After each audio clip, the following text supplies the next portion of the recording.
परमात्मा को पाने तथा उसका वास्तविक लाभ प्राप्त करने के लिए पवित्र बाइबल में प्रमाण है कि प्रभु ने मनुष्य को अपना ही स्वरूप बनाया। 6 दिन में सृष्टि रचकर 7वें दिन विश्राम किया। कुरान शरीफ में प्रमाण है कि हजरत मोहम्मद को खुदा स्वयं कह रहे हैं कि मैंने तुम्हें उस परमात्मा की महिमा बताने के लिए भेजा है। वो परमात्मा कबीर है जिसने 6 दिन में सृष्टि रची तथा 7वें दिन तख्त पर जा विराजा। उसकी खबर किसी बाखबर से पूछकर तो देखो। कृपया अवश्य सुनिए जगत गुरु तत्वदर्शी संत रामपाल जी महाराज के अमृत वचन। कर जोरूं विनती करूं, धरूं चरण पर शीस। गुरु राम देवानंद जी महाराज ने दियो नाम बख्शीस। कोटि कोटि सिजदा करूं, कोटि कोटि प्रणाम। चरण कमल में राखियो मैं बंदी जाम गुलाम।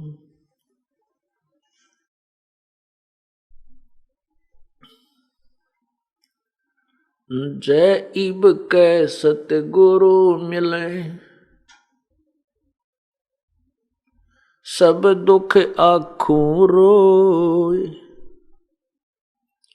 चरणों ऊपर शीस धरूं, कहूं जो कहनी होए। कबीर गुरु जी मिलेंगे, पूछेंगे कुशलात। आद अंत की सब कहूं, अपने दिल की बात। गुरु जी तुम ना भूलियो, चाहे लाख लोग मिल जाएं। हमसे तुमको बहुत हैं, तुमसे हमको नहीं। तुमरे विसारे क्या बने, मैं किसकी शरण में जाऊं। शिव विरंच मुनि नारदा, तिनके हृदय न समाऊं। बंदी छोड़ दयाल जी, तुम तक हमारी दौड़े। जैसे कागज जहाज का, सोजत और न ठोरी। अवगुण किए तो बहुत किए, करत न मानी हार। बावे बंदा बख्श दियो, बावे गर्दन उतार। अवगुण मेरे बाप जी, बख्शो गरीब निवाज। जो मैं पूत कपूत हूँ, बहुर पिता को लाज। मैं अपराधी जन्म का, नक्सक भरे विकार। तुम दाता दुख भंजना, मेरी करो संभार। कुत्ता तेरे दरबार का, मोतिया मेरा नाम। गले प्रेम की जेवड़ी, जाखें चो वहां जाऊं मैं। तो करो तो बावड़ू, दूर दूर करो तो जाऊं। जो राखो तो ही रहूं, जो देव सो खाऊं।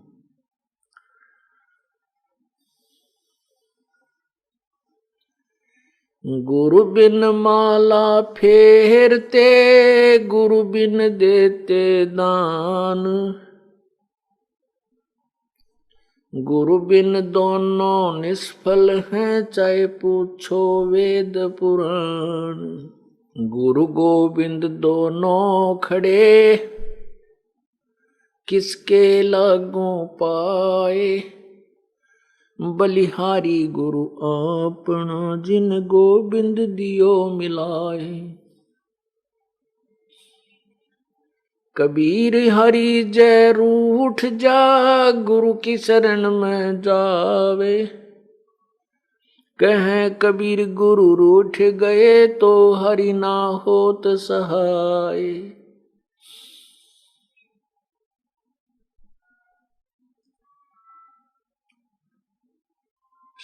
सतगुरु के उपदेश का लाया एक विचार। जय सतगुरु मिलते नहीं, तो जाते नरक द्वार। यम द्वार में दूत सब करते खेचा तान। उनसे कबू नहीं छूटता, फिर फिरता चारों खानी। कबीर चार खानी में भरमता, कबहू न लगता पार। सो फेरा सब मिट गया, मेरे सतगुरु के उपकार। सात समुद्र की मसी करूं, लेखनी करूं बन राय। धरती का कागज करूं, गुरु गुण लिखा न जाए।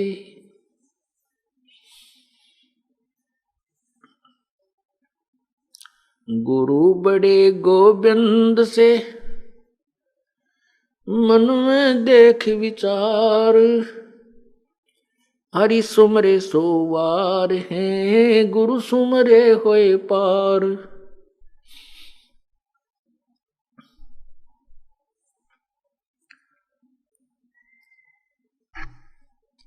हरि सेवा युग चार है, गुरु सेवा पल एक।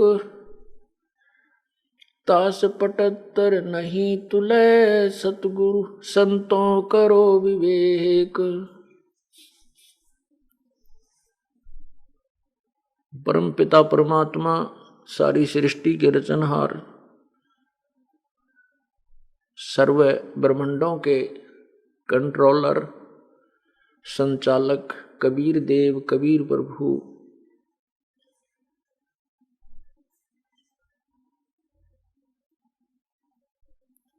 अपनी प्यारी आत्माओं को तत्वज्ञान समझाने के लिए इस काल के लोक में अवतरित होते हैं। ये परमात्मा स्वयंभू हैं। स्वयंभू का अर्थ होता है स्वयं ही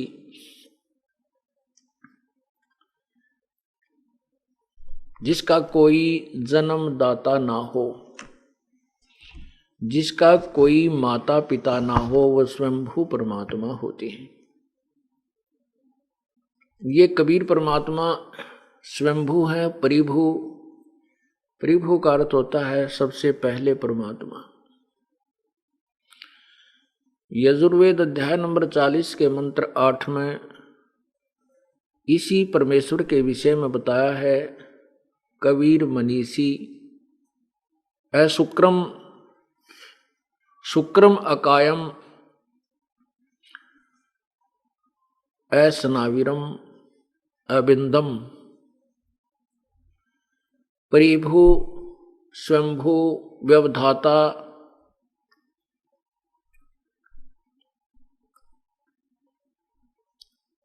इस परमात्मा के विषय में वेदों में भी संकेत है और स्वयं भी परमेश्वर ने आके बताया है।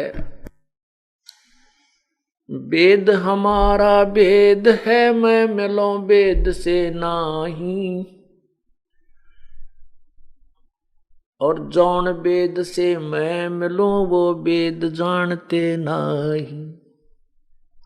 परमेश्वर कहते हैं कि वेद, ये चारों वेद मेरा ही भेद है, मेरे ही विषय में जानकारी देते हैं, परंतु इन चारों वेदों में मेरे पाने की विधि नहीं है, सतलोक जाने की वे ऑफ वर्शिप, पूजा की पद्धति नहीं है।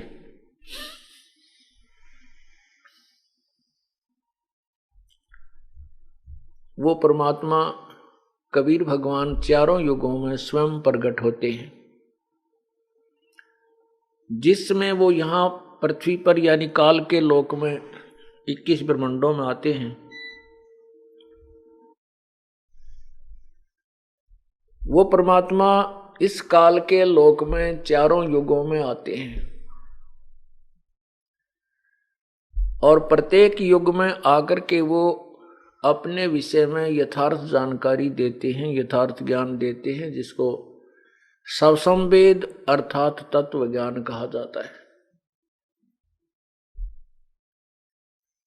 परंतु सतयुग, त्रेता और द्वापर में ये मानव शरीरधारी प्राणी इतने दुखी नहीं होते और इन सभी की रुचि परमात्मा में होती है। प्रत्येक प्राणी में पिछले जन्म संस्कारों का, पिछले उन संस्कारों का भक्ति धन बहुत होता है और तकरीबन सभी के शब्द में शक्ति होती है। जो ये रिवाज अपने यहाँ चली हुई है परंपरा के, बड़े व्यक्ति छोटों को आशीर्वाद देते हैं, सिर पे हाथ रखते हैं, तो ऐसे करने से यदि उस व्यक्ति के अंदर कोई पूर्व जन्म की कमाई है, भक्ति है, तो उससे उसकी पुण्य कमाई, जिसको वो आशीर्वाद देता है, सिर पे हाथ रखता है, उसमें प्रवेश कर जाती है और उनको आशीर्वाद के साथ एक मांगलिक वाणी भी बोलते हैं। जैसे ये बूढ़ियों, बुजुर्गों की, वृद्धा की और जो पुत्र वधू होती है वो उसके पैर दबाती है। यहाँ हरियाणा में एक ऐसी रिवाज है और वो कहती है, तो बूढ़ सुहागण हो, दूध दान आवे, पोतों फुले, पुत्रों फले। इसका अर्थ होता है कि तू बूढ़ सुहागण का अर्थ है कि वृद्ध अवस्था तक तेरा पति ना मरे और दूध धन आवे अर्थात तेरे घर में पशुधन खूब रहें, जो दूध वाले होते हैं, और पुत्रों फले, तेरा खूब संतान हो। तो इस तरह के आशीर्वाद ये दिया करती थी।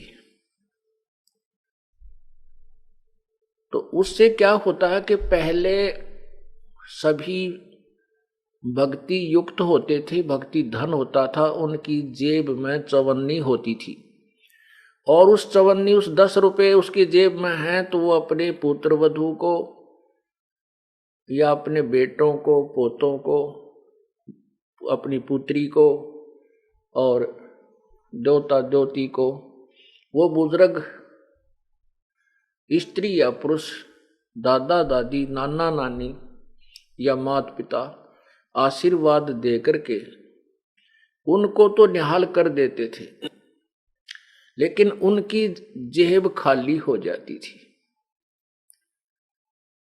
तो ऐसे पहले परंपरा थी कि बड़े लड़के को पगड़ी बांध दी जाती थी, उसके साथ वो फिर जैसे पिता आशीर्वाद देता था ऐसे वो भी सबको शीश पे हाथ रखता था, पिता के रोल में आ जाता था। और एक कुछ ऐसी परंपरा आपने देखा होगा कि किसी परिवार में कोई झाड़ा लगाता है, उसके बाद वो अपनी शक्ति, वो झाड़े वाली उसको दे जाता है, अपने पुत्र को, ज्येष्ठ पुत्र को, फिर वो लगाने लग जाता है।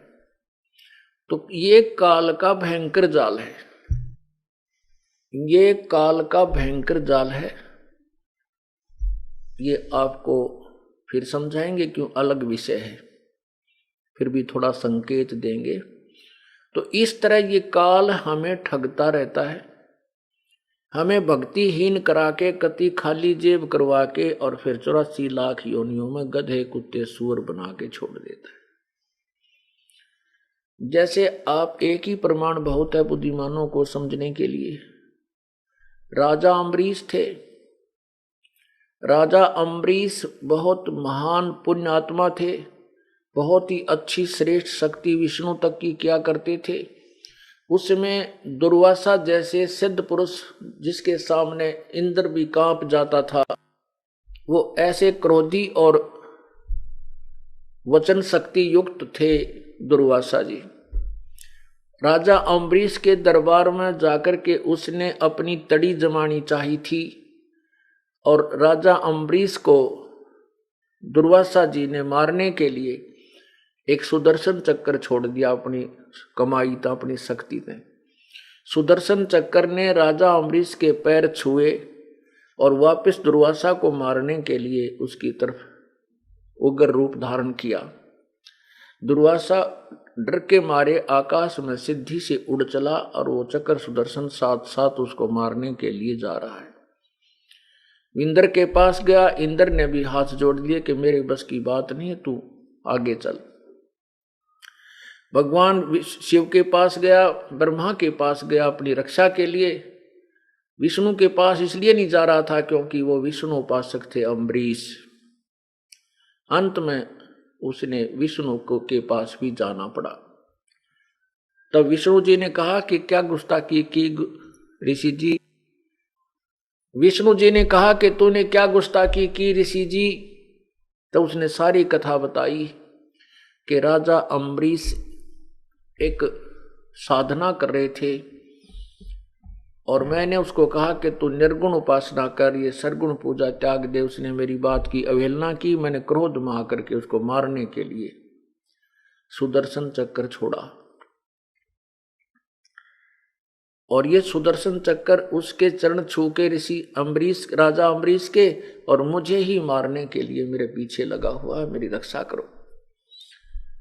वहां 88,000 ऋषि बैठे थे। दुर्वासा की ऐसी दुर्गति देख करके सब हंसने लगे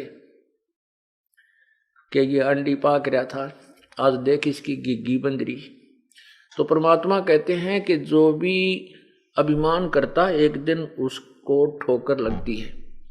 परमात्मा का विधान है।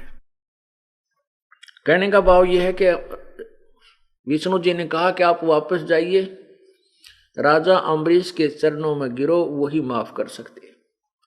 तो वहां से फिर भागा वो भय खा करके, अम्बरीश के चरणों में आकर के शीश रख दिया उस तोब ने, जो सिद्धि की तोब मानी जाती थी दुर्वासा जी।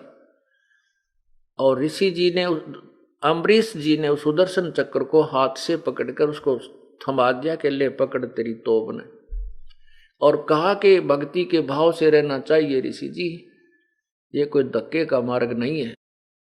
ठीक है, आप अपना ज्ञान दीजिए, कोई मानता है उसका भला, ना मानता उसका भला, लेकिन उसके साथ बदतमीजी या कोई जोर जबरदस्ती नहीं कर सकते। इस ज्ञान मार्ग में एक विधान है। प्यार से बार बार समझाते रहिए। मानता ठीक है, नहीं मानता है तो उसकी मर्जी। उसके बाद वही राजा अम्बरीश राजा जनक बने, जो सीता जी के पिताजी कहलाए। उसमें भी वो पुण्यात्मा इतनी भक्ति युक्त थे कि सुखदेव जैसे ऋषि ने भी उसी राजा जनक विधेयी से आकर के दीक्षा ली, अपना कल्याण मार्ग पूछा, और स्वर्ग तक जाने की विधि राजा जनक ने उसे बताई। अब देखना, राजा जनक जब अपना समय पूरा करके जाने लगा विमान में बैठकर, तो काल की बहुत जबरदस्त चाल है। उसने उसका विमान ऐसे स्थान से निकाल दिया जहां पर एक नरक था। उस नरक में 12 करोड़ आत्माएं, अपना जीव प्राणी अपना कर्म का दंड भोग रहे थे, और बुरी तरह हाहाकार मचा हुआ था। अब साधु संत भगत के अंदर दया बहुत होती है, लेकिन उस दया का भी हम दुरुपयोग कर जाते हैं। ये भी हमारे लिए एक बहुत हानि होती है। अब उसने देखा कि यहां बहुत बुरी तरह चिल्ला रहे हैं, एक दारुण आवाज आ रही है। राजा ने कहा अपने विमान चालकों को कि भी पार्ख दो, अर्थात परमात्मा के जो दूत हो तुम इस विमान को रोको। विमान रोक दिया गया। पूछा कि ये ऐसी करुणा में आवाज कहां से आ रही है, यहां किसको क्या तकलीफ है, कृपया पता करो, मुझे बताओ। तो उन देवदूतों ने बताया कि यहां पर एक नरक है राजन, और उसमें सभी प्राणी अपने किए हुए पाप कर्मों का दंड भोग रहे हैं, जिस कारण से वो चिल्ला रहे हैं, उनको यातनाएं दी जा रही हैं। राजा ने कहा कि इनको सभी को छोड़ दो, इनको इस यातना मत दो और नरक से निकाल दो। वो देवदूतों ने कहा कि राजन, यहां पर आपका हुक्म नहीं चलता, यहां पर धर्मराज का हुक्म चलता है। धर्मराय की आज्ञा से सब कुछ यहां हो रहा है। एक न्यायाधीश है यहां का, प्रत्येक ब्रह्मांड में चीफ जस्टिस। तो राजा ने कहा कि उस न्यायाधीश से मेरी बात कराओ। धर्मराज आया, उसने कहा कि राजन आप चलिए, अपने लोग आप स्वर्ग चलिए, और ये तो नरक है, जिसने जैसा कर्म किया है उसका दंड ये भोग रहे हैं। राजा ने कहा कि मेरे से इनका दुख नहीं देखा जाता, कृपा इनको छोड़ दीजिए। धर्मराज ने कहा कि मैं ऐसा नहीं कर सकता, परमात्मा का विधान है, इनको नहीं छोड़ा जा सकता। राजा ने कहा कि मुझे भी यहीं छोड़ दीजिए, मैं भी इन्हीं के पास रहूंगा, आगे नहीं जाऊंगा। धर्मराज ने कहा कि ऐसा भी नहीं हो सकता। अब राजा की ज्यादा जिद देखकर, हठ को देख करके धर्मराज ने एक विकल्प निकाला कि एक काम हो सकता है राजन, कि आप अपने पुण्य कमाई को इन्हें संकल्प कर दो, जितने तुम इच्छा करते हो, उस पुण्यों के आधार से हम इसको निकाल सकता हूं, और मेरे पास कोई विकल्प नहीं है। अब भावनावश बह करके, काल प्रेरित होकर के राजा जनक ने कहा कि मैं अपनी आधी पुण्य कमाई इन्हें संकल्प करता हूं। अब देख कालबली की चाल है। राजा जनक को झाड़ दिया, आधा खाली करवा दिया, जो सारे जीवन में उसने पुण्य यज्ञ हवन दान किए थे। धर्मराज ने उन सभी को उन्हीं के सामने विमान में बैठाया अलग से, और स्वर्ग भेज दिया। तब राजा जनक अर्थात अम्बरीश वाली आत्मा स्वयं भी स्वर्ग चली गई। स्वर्ग में अपने पुण्यों को समाप्त करके वही पुण्यात्मा फिर दोबारा ना जाने कितनी तो 84 लाख योनियों में गई होगी। उसके बाद फिर वो श्री नानक जी बने। नानक जी के रूप में श्री कालूराम मेहता जी के घर पाकिस्तान, वैसे उस समय हिंदुस्तान, वर्तमान में पाकिस्तान में हुआ, उनका जन्म हुआ। राजा जनक और राजा अम्बरीश रूप में उसी आत्मा के सामने हजारों लाखों सैनिक नौकर होते थे, और अपने पुण्यों को इस काल के जाल में फंस करके बर्बाद करके नष्ट करके वही पुण्यात्मा स्वयं एक नवाब के यहाँ सुल्तानपुर में नौकर लगे। उस प्यारी आत्मा को फिर परमात्मा आकर मिले। पूर्ण परमात्मा कहते हैं, जो जन हमरी शरण है ताका हूं मैं दास, गेल गेल लाग्या फिरूं जब तक धरती आकाश। परमात्मा कहते हैं कि जो हमारी शरण है उसका मैं दास हूं। जैसे श्री नानक देव जी, गुरु नानक देव जी ये किसी समय किसी जन्म में परमात्मा के चरणों में रहें। जैसे आप पुण्यात्मा आज हैं, आप कभी 600 वर्ष पहले परमात्मा आए थे तब भी उनके चरणों में रहे हो, तभी आपको शीघ्र ग्रहण किया जा रहा है, क्योंकि उस समय 64 लाख शेष हुए थे। वो 64 लाख तो अति शीघ्र परमात्मा के चरणों में आएंगे ही आएंगे, और बाकी जो नए आएंगे उन पे भी फिर सतभक्ति की कलम चढ़ाई जाएगी। तो ऐसे वही पुण्यात्मा किसी जन्म में परमात्मा के शरण में रह करके सतभक्ति की हुई थी। उस सतभक्ति के आधार से वो राजा बने, फिर राजा बने, और साथ में जो भक्ति धन था वो तो उनका साथ रहा। उसको तो काल फिर दोबारा उसको बर्बाद करवा देता भक्ति धन को। अभी तो वो पुण्य जो उसके दान धर्म के पुण्य थे वो स्वर्ग में समाप्त करवा दिए। उससे पहले प्रभु ने आकर के उस प्यारी आत्मा को स्वयं संभाला, कबीर भगवान ने, और उनको मोक्ष अधिकारी बनाया। अब जो प्रसंग चल रहा है हम उसी पर रिटर्न करते हैं, वापस आते हैं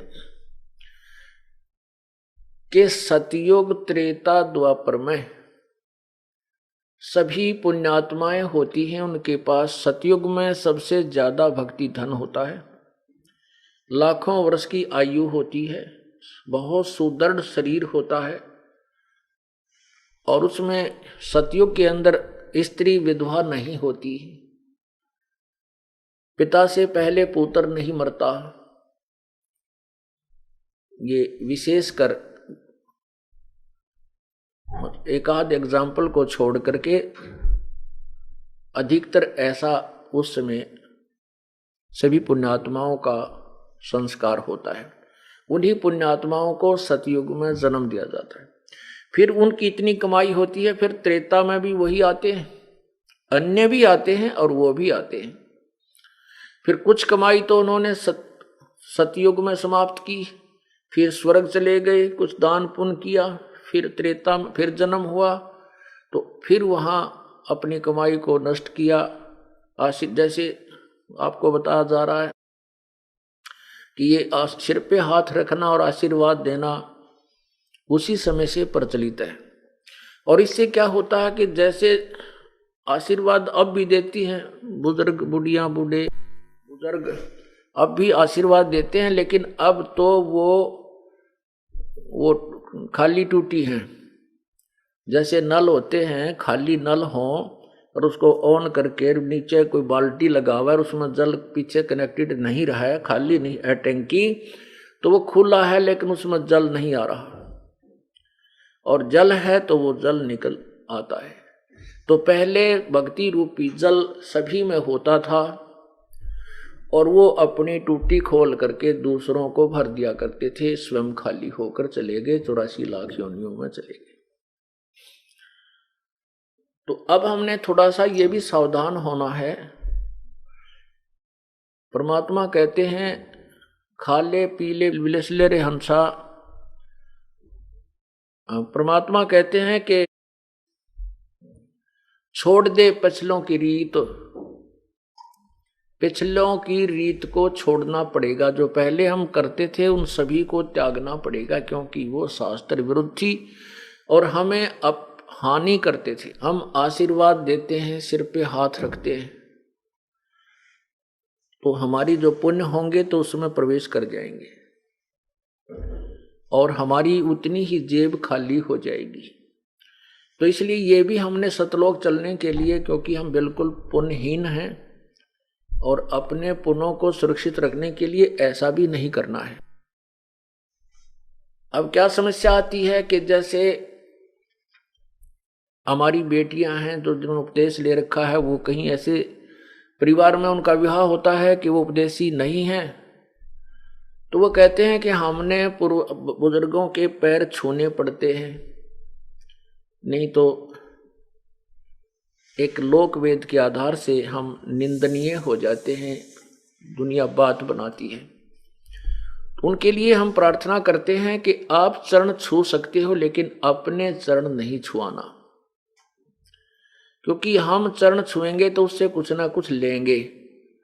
मतलब हमारा वहां चरण छूने का उद्देश्य ये ना होना चाहिए कि ये मुझे कुछ दान दे या मुझे कोई आशीर्वाद दे, ऐसी भावना नहीं होनी चाहिए।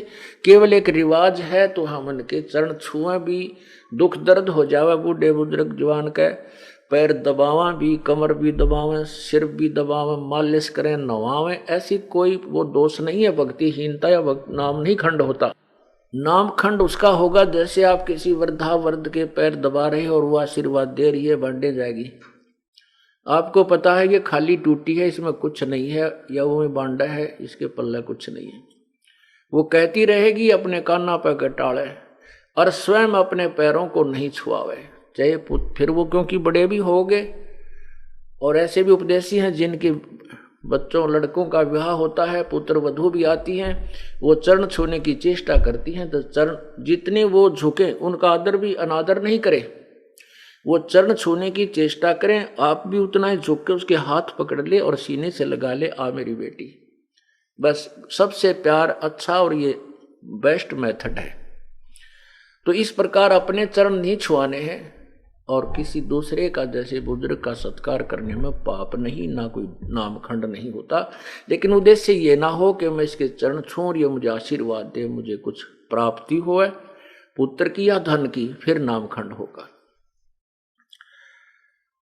तो हमने किसी को सिर पे हाथ नहीं रखना, आशीर्वाद नहीं देना, ये हमारे फॉल पॉइंट हैं। ये हमें भक्तिहीन करने के काल के जाल और रिवाज है। इनको ऐसे तरीके से हमें एक बीच का रास्ता निकालना है कि सांप भी मर जाए, ये रिवाजें भी बंद हों और लाठी भी ना टूटे, हमारा नाम भी खंड ना हो। तो उसके लिए ये नहीं है कि किसी बुजुर्ग या बीमार हो जाता खूब पैर दबावे, उसकी मालिश करे, सिर की करे, शेक करे, जो भी कोई सेवा करनी है कि खूब करो। एक औपचारिकता या किसी दूसरे कारण से नहीं करना चाहिए। तो ऐसे क्या होता था, जैसे पहले पगड़ी बांधते थे, जिसको पगड़ी बांध दी बड़े बेटे का, तो वो आशीर्वाद देता था पहले ही कि ये मेरे बाद ये उत्तराधिकारी होगा। फिर कुछ क्या होता है कि मृत्यु के उपरांत वो बुजुर्ग, उनका पिता या दादा पितृभूत बनकर फिर उसी में प्रवेश कर जाता है और अपनी शेष कमाई को फिर उसमें प्रवेश करके भी बांटता रहता है। और इस प्रकार वो फिर सीधा पशु योनि में पहुंच जाता है। ये काल का जाल है, परमेश्वर कबीर देव ने हमें बताया है। अब हमने पग पग पर बहुत ही फूंक फूंक कर कदम रखने हैं यदि आपने इस काल के जाल से निकलना है। तो कहने का भाव ये है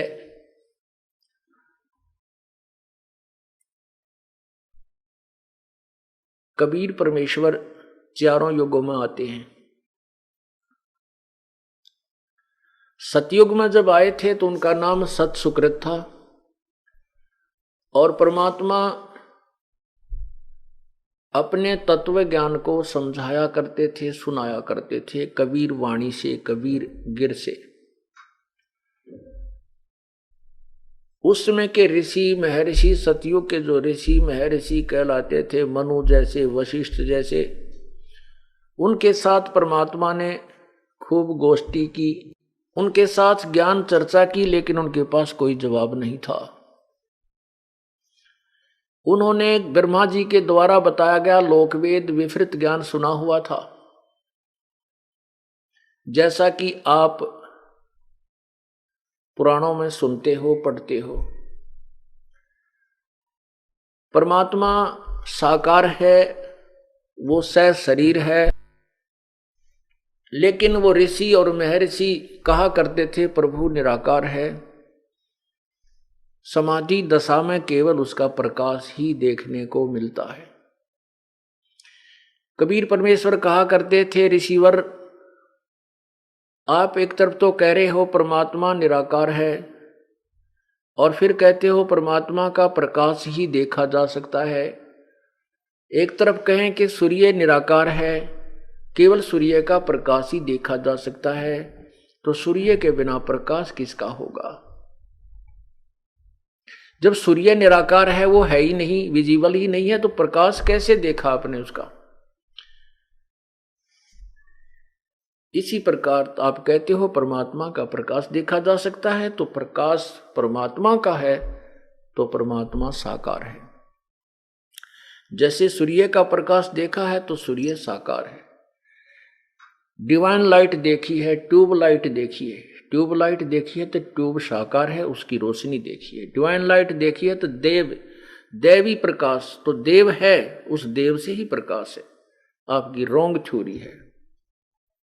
अब परमात्मा कहते हैं निरंजन धन तेरा दरबार, निरंजन धन तेरा दरबार, जहां पर तनिक ना न्याय विचार, जहां पर तनिक ना न्याय विचार।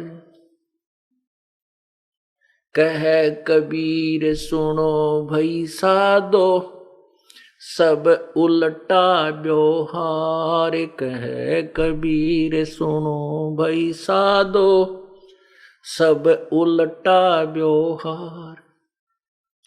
सच्चों को तो ये झूठ बतावे, इन झूठों का एतबार। निरंजन धन तेरा दरबार, निरंजन धन तेरा दरबार।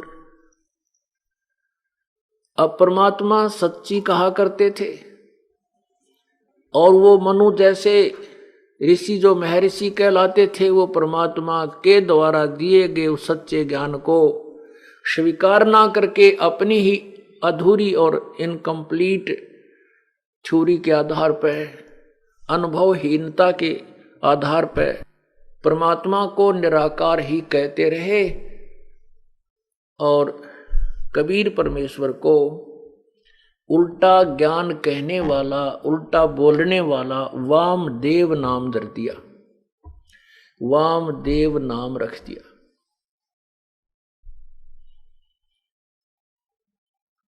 ये आपको एक प्रमाण दिखाता हूं, यजुर्वेद के अंदर प्रमाण देखिए। अब इन वेदों का जो वर्तमान में वेद अपने पास हैं और वेद अब तक जीवित रहे हैं, इसके लिए मैं ये दास महर्षि, वैसे तो महर्षि तो नहीं कह सकते, बाकी स्वामी दयानंद जी का आभारी हूं, क्योंकि इनको स्वयं तो वेदों का ज्ञान बिल्कुल नहीं था, ना ही कोई और ज्ञान था, ना कोई सामाजिक ज्ञान था, ना कोई खगोल भूगोल का ज्ञान था। ये बिल्कुल अज्ञानी थे। लेकिन इन्होंने ये कहां से सुन लिया कि वेद सच्चा ज्ञान है, वेद में जो लिखा वो सत्य है। इसकी यह रटना सही थी कि वेद जो है वो लिखा सही है, लेकिन स्वयं वेद के बारे में और कोई किसी भी विषय में उसको कतई ज्ञान था नहीं था, अज्ञानी था वो। फिर भी हम इतना शुक्रगुजार हैं कि यदि ये ऋषि दयानंद के अनुयायी अगर इन वेदों को सिर पे रखकर नहीं घूमते फिरते, तो हमें शायद वेद देखने को भी नहीं मिलते। क्योंकि ये दास 37 वर्ष का हो गया था जब 1988 में नाम लिया, तब तक मैंने वेदों की शक्ल भी नहीं देखी थी। किसे है सुना करते वेद हैं, ये नहीं जानते थे वो कोई बुक है या कित ताम्र पत्रों पर लिखे हुए हैं या कित ताड़ के पत्रों पर लिखे हुए हैं। वो हैं कहाँ, कैसे होते हैं? वेद सुने थे। अब इनको वेदों का कतई ज्ञान नहीं था, और इसके वेदों की आड़ में गलत ज्ञान प्रचार कर दिया, और वो वेद ही हमारे काम आ गए। अब ये क्या कहते हैं स्वामी दयानंद जी, सत्यार्थ प्रकाश के 7वें समोल्लास में किसी ने प्रश्न किया कि वेदों का ज्ञान कब और किसने दिया? स्वामी जी ने कहा कि सर्वप्रथम परमात्मा ने, ब्रह्म ने 4 ऋषियों को एक एक वेद का ज्ञान दिया। बिल्कुल स्टार्ट में जब परमात्मा ने एक मनुष्य उत्पन्न किए, जोड़े उत्पन्न किए, उन्हीं में फर्स्ट सृष्टि में, प्रथम सृष्टि के उत्पन्न मनुष्यों में से 4 ऋषियों को एक एक वेद का ज्ञान दिया। उन ऋषियों के नाम हैं वायु, आदित्य, अंगिरा, अग्नि, वायु, आदित्य और अंगिरा। आदित्य सूर्य को कहते हैं। इन 4 वेदों को ये ज्ञान दिया। इससे पहले इन वेदों को फिर किसी ने प्रश्न किया है कि हो सकता है इन वेदों, ऋषियों ने ही इन वेदों को अपने अनुभव से प्रकट कर दिया हो कि नहीं। परमात्मा ने इनके हृदय में प्रवेश करके, ब्रह्म ने इनके हृदय में जीव रूप में प्रवेश करके, जैसे भूत बोला कर, जैसे श्री कृष्ण में प्रवेश करके गीता बोल दी, ऐसे उन ऋषियों के हृदय में ब्रह्म ने प्रवेश करके आत्मा में फिर वेद बोले। इससे सिद्ध, उसका कहने का भाव ये है कि वेदों का ज्ञान ऋषियों को नहीं था, और सर्वप्रथम ये चारों वेद इन 4 ऋषियों ने जाने और पढ़े। फिर अन्य ऋषियों ने समाधिस्थ होकर के इनके अर्थ जाने और व्याकरण बनाई। उनका कहने का भाव ये है कि सृष्टि की आदि में इन 4 ऋषियों से पहले अतिरिक्त कोई भी ऋषि वेदों को नहीं जानता था, और किसी भी ऋषि आदि का नाम वेदों में नहीं है। तो उनकी एक थ्योरी तो समाप्त हो जाती, खत्म होती है। अभी आपको जो प्रमाण दिखाएंगे कि सृष्टि के आदि में इन वेदों में को बोला गया, और उन 4 ऋषियों को ही ये ज्ञान प्राप्त हुआ, अन्य को वेदों का ज्ञान नहीं था। और उन वेदों ने जो ज्ञान बोला वो केवल एज ए जैसे टेप रिकॉर्डर, जैसे टेप रिकॉर्डर में कैसेट डाल दी जा वो बोलता है, इतना योगदान उन ऋषियों वाले खोखे का था। बाकी उनका अपनी तरफ से कोई उन वेदों के बोलने में योगदान नहीं है। अब देखिए कि सृष्टि की आदि में बोले गए वेद, स्वामी जी कहते हैं उसके, तो ये भी इनका खंडन स्वयं ही होता है। यजुर्वेद अध्याय नंबर 12 के मंत्र नंबर 4 में, यजुर्वेद अध्याय नंबर 12 के मंत्र नंबर 4 में स्वामी जी खुद कहते हैं, ये देखिएगा, यजुर्वेद और ये महर्षि दयानंद सरस्वती द्वारा इसका अनुवाद है। यहां देखना, प्रकाशक हैं सार्वदेशिक कार्य प्रतिनिधि सभा 2/5 महर्षि दयानंद भवन, रामलीला मैदान, नई दिल्ली। यजुर्वेद आर्य भाषा भाष्य संपूर्ण 40 अध्याय महर्षि दयानंद सरस्वती कृत। स्वामी दयानंद जी ने इन वेदों का अनुवाद किया। अब देखना, ये इसके 12वें अध्याय में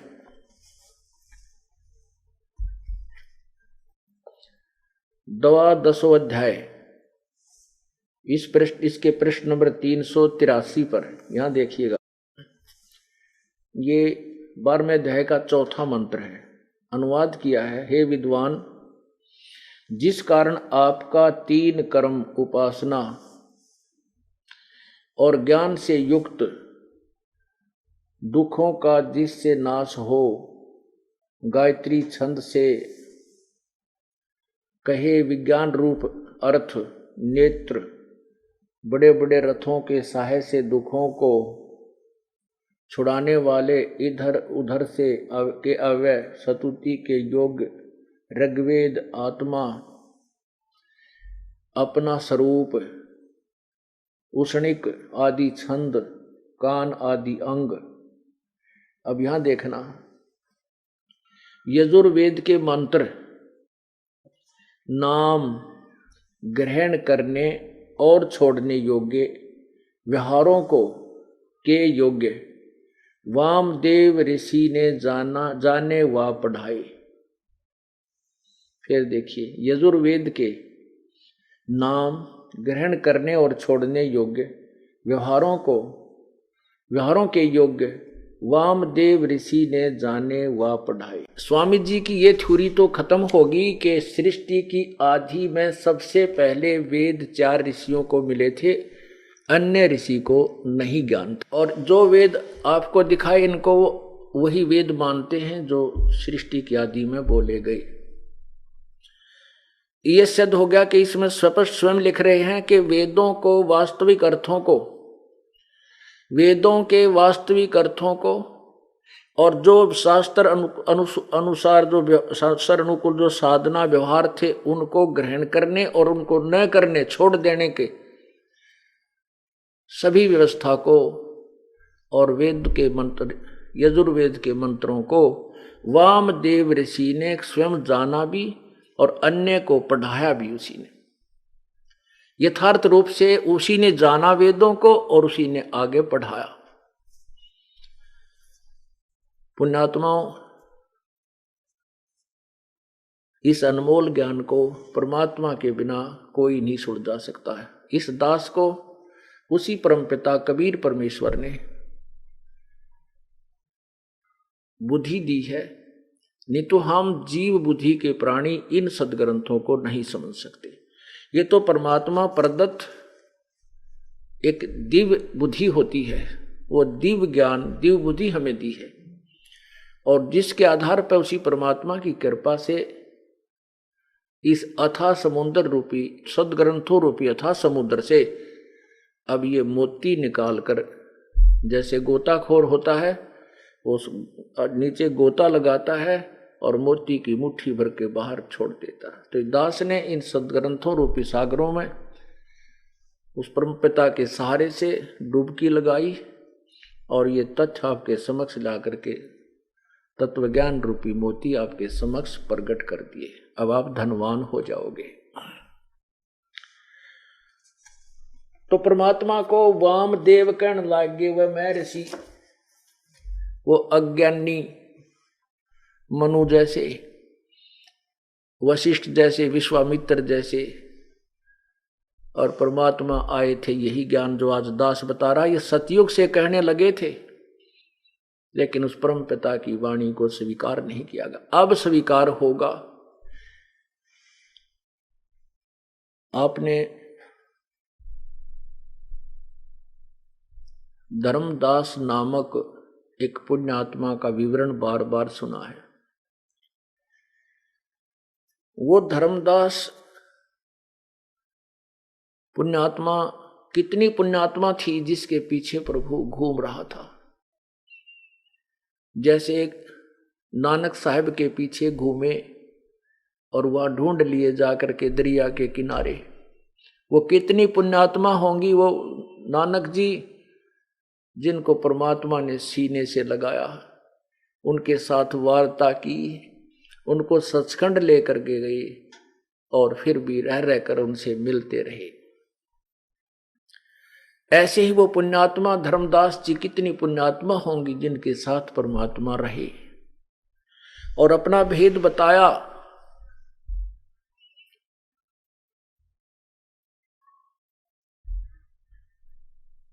धर्मदास जी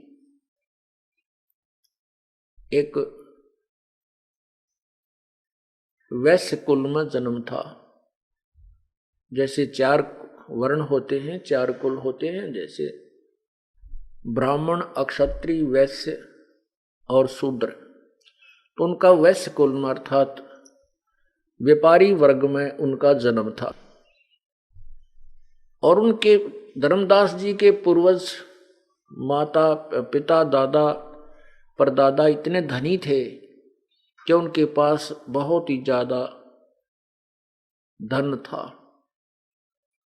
कहने को यहां तक आता है कि बांधवगढ़ के नवाब पर जब कभी कोई आपत्ति आती थी, जैसे अकाल गिर जाना या फ्लड आ जाना, महामारी आ जाना, आपत्ति आ जाती थी, वित्तीय हालत उसकी खस्ता हो जाती थी, तो धर्मदास के पूर्वजों से वो वित्तीय सहायता लिया करता था।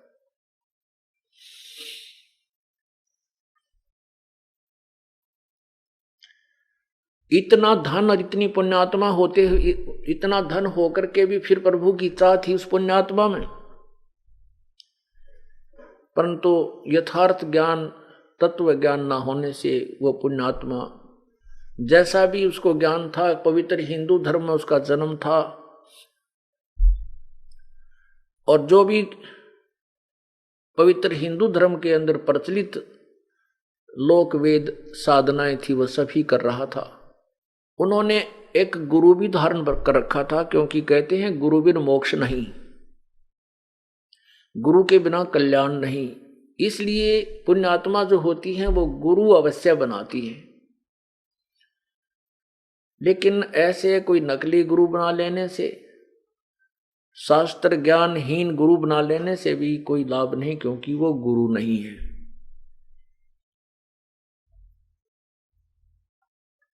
फिर भी जो आपको ज्ञान बताना चाहते हैं उसके लिए कथा सुनाई जाती है, उस कथा से फिर निष्कर्ष निकलता है, फिर हम इस तत्व ज्ञान से परिचित हो पाते हैं।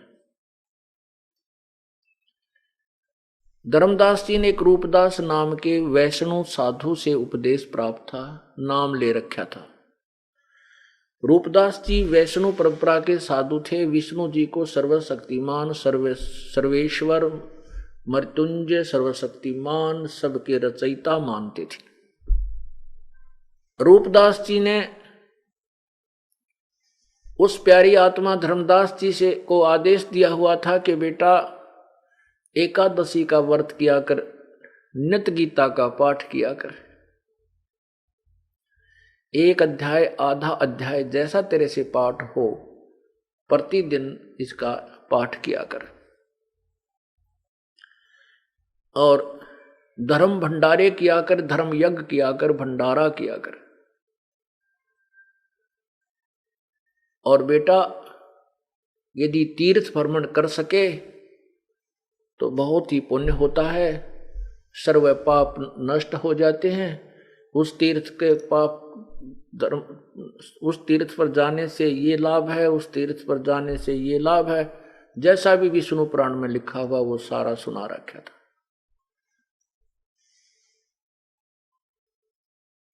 तो धर्मदास जी के पास धन था और साथ में परमात्मा पाने की विशेष चाह थी, लगन थी, श्रद्धा थी, जिस कारण से वह पुण्यात्मा ने परमात्मा पाने के लिए अपना तन मन धन सभी डिवोट कर रखा था, समर्पित कर रखा था।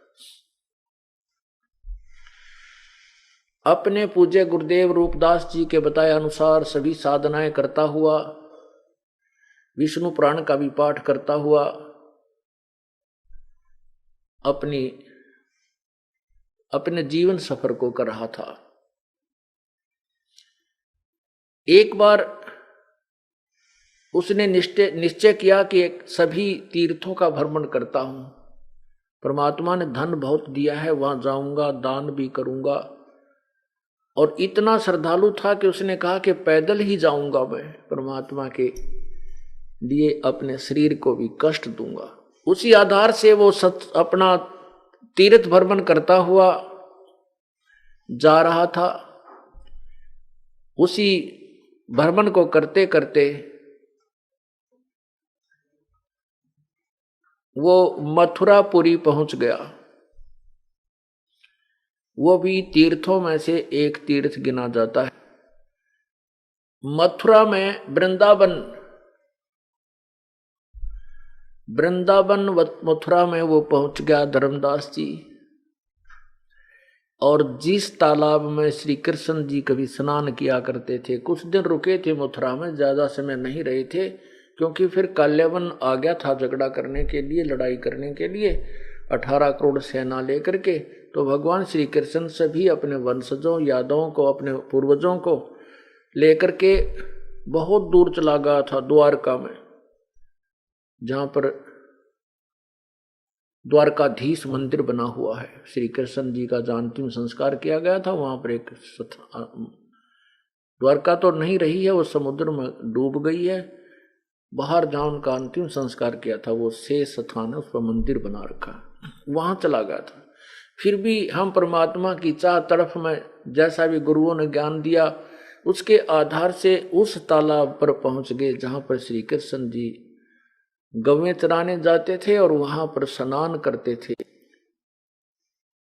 और परमात्मा कहते हैं, जो जन हमारी शरण है, ताका हूं मैं दासे, गेल गेल लाग्या फिरूं जब तक धरती आकाश। जो बच्चा गऊ की नजर में, यूं साईं को संते, भक्तों के पीछे फिरे वो भक्त वत्सल भगवंत।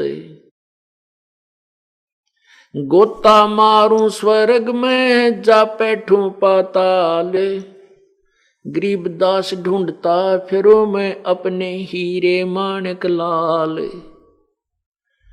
परमात्मा कहते हैं कि गोता मारूं स्वर्ग में और एक पल में पहुंच जाऊं पाताल लोक में।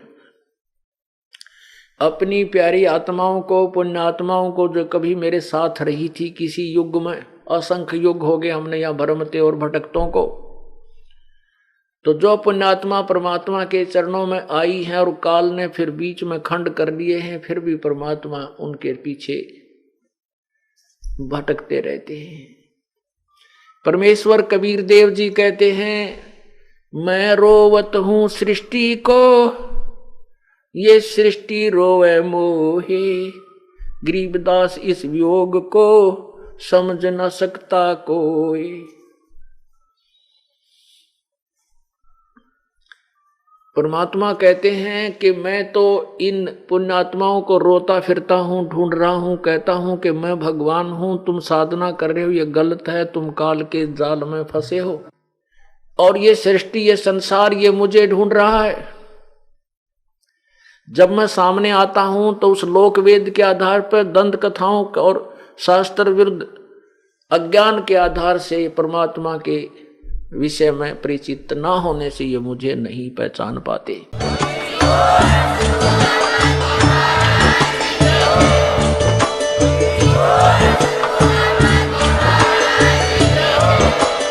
आप सुन रहे थे जगत गुरु तत्वदर्शी संत रामपाल जी महाराज जी के मंगल प्रवचन। अधिक जानकारी के लिए विजिट कीजिए हमारी वेबसाइट www.jagatgururampalji.org। संत रामपाल जी महाराज जी के शुभ आशीर्वाद से पूरे विश्व भर में 500 से भी ज्यादा नाम दीक्षा केंद्र हैं, जिन पर संत रामपाल जी महाराज जी द्वारा ऑनलाइन निःशुल्क नाम दीक्षा दी जा रही है। अपने नजदीकी नाम दीक्षा केंद्र का पता करने के लिए संपर्क करें 8222880541।